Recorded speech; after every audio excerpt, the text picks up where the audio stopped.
Am I the a-hole for telling my sister she has to raise her own baby? My 19-year-old college-age sister went to a party over New Year's Eve and got pregnant by a one-night stand. She doesn't know who he is, and for some reason she first thought that my parents would watch her baby while she finished college. My mom is often sick with Lyme disease, so they said no.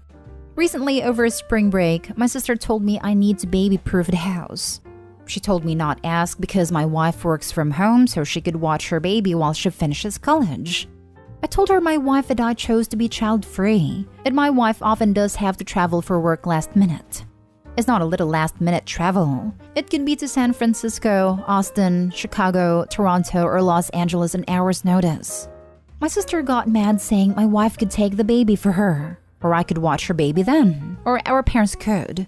My sister got extremely upset that no one is helping her out and it's too late to look for other options now. Well, I told my sister she should have never expected other people to raise her baby, and she needs to find other options and rethink going to a university out of state, and live with mom and dad for extra support. My sister said everyone is trying to crush her dreams, and maybe she should give her baby up for adoption. I told her maybe that's not such a bad idea, and it might be what is best for her and the baby. She now thinks I'm the worst brother in the world, but my wife and I decided to not have children, so we shouldn't be forced to raise my sister's baby. Now for the top comments. Not stay home. Your sister made a very adult decision to have a one-night stand and now has to live with the consequences. She either chooses to sacrifice for her baby or chooses to give the baby up. It doesn't sound like she's ready to be a mom, in my opinion. She also made a very non-adult decision to never use protection at any point, including the day after pill. Not stay home. It is her baby, so it is her responsibility. The thing about adopting the child out is an attempt at blackmailing you. Don't fall for it, even if she is serious about it. With a mom that irresponsible, the kid would be better off if she sucked it up and allowed a child to be adopted by someone with the time and resources to raise a baby. As for Opie, not his circus, not his monkeys. Not stay home. Your sister is 19 years old and had a fantasy in her head that having a baby would not change her life because everyone would help while she went out of state for school. Well, she's going to be a mother, and it's time for her to accept the reality that her fantasy of finishing school while her family cared for and raised her infant was just a fantasy. It's like she doesn't understand the consequences of having intercourse. Too many people are way too chill with it to the point unwanted children are thrown around all the time. Yeah, I get it. Be more positive about it, but that should come with the responsibilities. Next story. Am I the a-hole for calling my stepchildren my kids and upsetting my wife? I married my wife last year, after 4 years of dating, and we mixed our families. Her two boys, Dylan and Tyler, 16 and 11 now, and my girl Sam, 18 now. Our children accommodated to the idea of living together pretty well. Dylan and Ty's father and my wife got divorced when Tyler was born, and they agreed he would only have visitation rights. Around 2 or 3 years ago, Tyler called me dad while we were having dinner, and that night my wife asked me to correct her children when they call me dad, out of respect for their actual father. I found it weird, but I agreed to because in the end they're her children, although I never ended up doing it. This week, Dylan had a football match and Tyler a piano lesson, which my wife usually picks them up after. This time, both she and I didn't have to work, so I suggested picking them up together. Dylan practically jumped to our car and then we all went to pick up Tyler. And since I was there, I decided to meet his piano teacher too. When she met my wife, Dylan, and me, she greeted us and asked me if I was the kid's dad. I sincerely forgot about that promise I made years ago and said I indeed was their father. My wife almost instantly corrected me with stepfather, and then Dylan said out loud, "Mom?" The return home was awkward, and when we arrived, she called me out for breaking the promise we had by saying I'm the kid's dad. To make it worse, this morning I noticed the kids are acting distant towards their mother, and they deliberately are calling me dad whenever she's around. I feel guilty because it's the first time there has been such tension between them and it's my fault. Am I the a-hole for calling them my kids? Your wife is working toward an estranged relationship with her boys. We can parent as much as we want, but we will never control our kids' feelings. She has assigned herself way too much power and her kids too little autonomy. We aren't talking about 6-year-olds. You didn't do anything other than step up to the place that another man abandoned. Not stay home. The whole goal of step-parenting is to have this kind of relationship. How can Opie's wife be so mad about something so many people would dream of having? Not stay home. She's upset because you are a father to her kids and love them and they love you back? I could understand their dad being upset, but not her. And honestly, not even him. If he has visitation, you live with them. He doesn't even visit them, so I actually would get mad if he protested. Haha. Not stay home. I would understand if he was still in the picture, but I don't understand why your wife would want them to call you stepdad out of respect for an absent father. He's done nothing to earn it, and nothing to earn the title of dad. On the other hand, clearly you have. Not stay home. If the kids think of you as dad, then you are dad. Dad is not limited to biological father. Why can't the kids have 2 dads? Also, it should be seen as the highest of compliments. Opie's wife should be thankful that her sons see and feel that way about their stepfather. It definitely isn't always the case. I know, right? You read/hear so many stories of dysfunctional blended families. It's so heartwarming they're calling Opie dad by their own choice. A weird reaction by the mom. Perhaps unresolved emotions around a boy's bio dad abandoning them? This is one case that counseling might make a positive difference. The whole family or just Opie and his wife. Suggesting it for only his wife probably wouldn't go over well. Lol. Good luck, Opie. Next story is titled, Am I the a-hole for threatening my sister-in-law to kick her out over an argument? Little backstory before going to the main thing. I, 27 male, have a brother, 31 male, who has a wife, 29, and son, 7.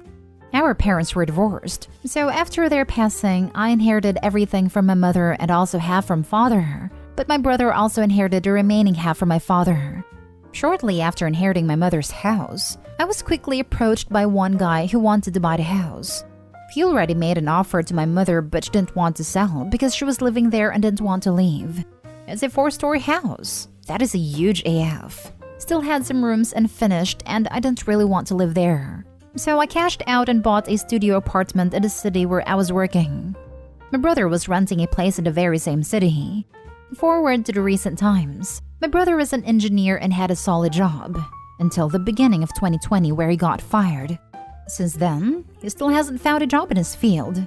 He started eating through his savings and asked me if I wanted to buy his half of the house/property. Dad's house is smaller but way nicer.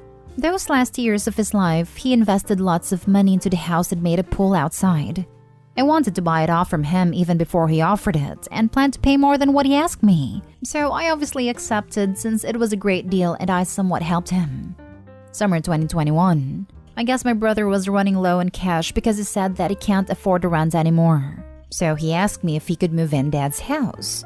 I wasn't using it that much, so I let him move in. 2022. I've been staying at Dad's house for the past month or so because I have some people working on demolishing some old buildings on the property. I get up early every day so I can be with the workers. I noticed that my nephew never has a breakfast before going to school, and also his parents never pack him anything. I asked him if he eats anything at school, and he said that he eats an empty croissant that he gets from the shop. Felt bad, so I started making him a breakfast and packing him a sandwich for school, along with some snacks and a drink. I've been doing it for the past 2 weeks. Yesterday, his mother saw him eating what I packed for him, and she said, "This explains why nephew wasn't hungry after school," and left the kitchen after giving me this weird look. After nephew left, she came back and lashed out at me, saying that he'll get fat, that I shouldn't give him junk food, that I made her bad in her son's eyes, and that I don't have her permission to do it. I told her that she's neglecting him, and that I will only stop it once she starts doing it. She then screamed at me, called me names, and told me to go back to my crap hole in my city. At this point, I was fuming, so I threatened her that I will kick them all out if she doesn't get her act together. Neighbor asked what was all this screaming about, and after I told him, he said that I'm not a parent and that I should stay out of it. Not stay home. You certainly should not stay out of it. I would speak to brother about it. A child should have 3 meals a day at least. Sister-in-law has probably only noticed because he is not starving by the evening meal.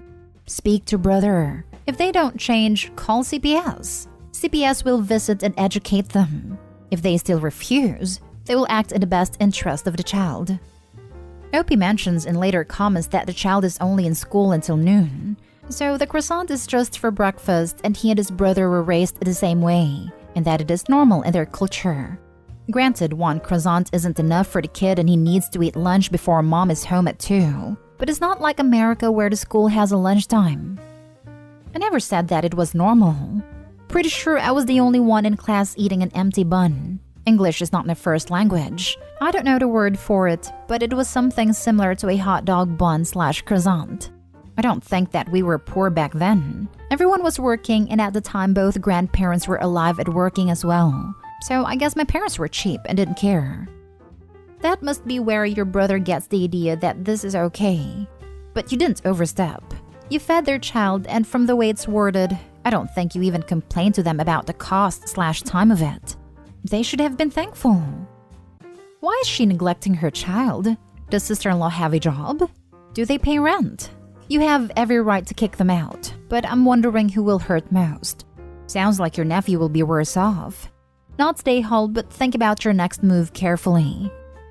She does. They don't pay rent, only bills. They're living rent-free in your house? What does your brother do all day? Because it's clearly not making his son breakfast for dinner. I wanted to write it, but I was over the character limit. My brother works in construction now as a laborer for his friend. He gets up around 5 a.m. But once he is back, he eats, takes a shower, and goes straight to bed. Last story is titled, Am I the a-hole for telling my sister that her husband should be ashamed of himself? My sister's husband is always the one to always lecture everyone around him about manners and proper behavior, but he never does those things himself. He is very pretentious, and while my sister knows it, she enables him. Our mother, who's a 62-year-old woman, is working 12-hour shifts every day and comes home tired every afternoon. She works 5 in the morning till 5 in the afternoon and only has 1 day off. My sister gave birth to her baby 2 months ago and she's on maternity leave right now. Her husband is also working a 9-to-5 job. My sister has had to go to the doctor's appointments many times in the past few days, and she would leave the kid to her husband. But after the first time, her husband complained that he can't deal with the baby alone, so she should take the kid to our mother. That happened for 4 times straight, and my mother has expressed to my sister how tired she is and that she also needs a break. My mother ends up saying yes every time because she adores her grandchild and is heartbroken that my sister's husband doesn't do his job as a father. But my mom is indeed very tired. My sister completely ignores our mom's exhaustion and keeps bringing the baby instead of dealing with her husband. The last time this happened was 2 days ago. My mom had just come back from work and she was sleeping. Right when she fell asleep, my sister calls her and tells her she's gonna drop the baby by our house because she's got another doctor's appointment. My mom started sobbing and saying how nobody thinks about her and her own exhaustion. I told my mom it's fine and that I'll care for the baby and she can sleep. For anyone wondering, I'm working a part-time job as a college student while I'm also studying for college. So it's not like I have plenty of free time to help out more. I decided to sacrifice my own time that day because I felt bad for my mom. Then my sister called me and thanked me, but I told her that I appreciate her being thankful, but at the same time this can't keep happening. I asked her why her husband couldn't keep the kid, and she said that he was tired from work and wanted to sleep, so he told her to take the baby to our mom. I told my sister that her husband should be ashamed of himself, and that he has a lot of nerve to pull the tired card when he is the parent, and doesn't respect the fact that our mom, who's a 62-year-old woman, is working 12 hours and can't even get half an hour of sleep because he refuses to be a parent. My sister got really mad at me and told me to never speak of her husband like that again. Am I the a-hole? Now for the top comments. Not the a-hole. Your sister is an a-hole and her husband is a mega worthless a-hole. You are not. Like, cry me a river that you're tired, dude. Tough luck. Your kid comes first. And the fact that your sister has no problem with that is a big issue. All parents are tired. You can't just not be a parent anymore because you're tired. Get the heck over it. Rant over. This The sister has two options: leave the baby with her husband or take the baby to her appointments. For 8 years, my husband was gone for 12-hour days, but I had to take my kids with me to all my appointments. I think I asked my mom 3 times for help during those 8 years. She came once when I had to go to the urgent care. The other 2 times she said she couldn't, so I had to take them with me. I took a newborn with me to therapy. I took 3 kids with me to get steroid shots in the butt. I just didn't have a choice. So the sister can do one of those things, but she can't keep burdening her mom. Not stay home. Her husband is a jackass and somebody should talk to him that way. His mother apparently didn't raise him right. His mother is a whole other story. She wore black to their wedding because she was mourning that she was losing her son to my sister. She also expects my sister to be a full-time housewife but still maintain her job. Her son is her baby. How about he has his mom take care of the baby? See, he doesn't want to exhaust her. Yes, I know. Not stay home. Your sister got mad because she knows you're right. She's likely in denial that she just had a baby with someone who is showing little to no interest in actually parenting. And realizing that other people are noticing this as well makes it harder to maintain that denial.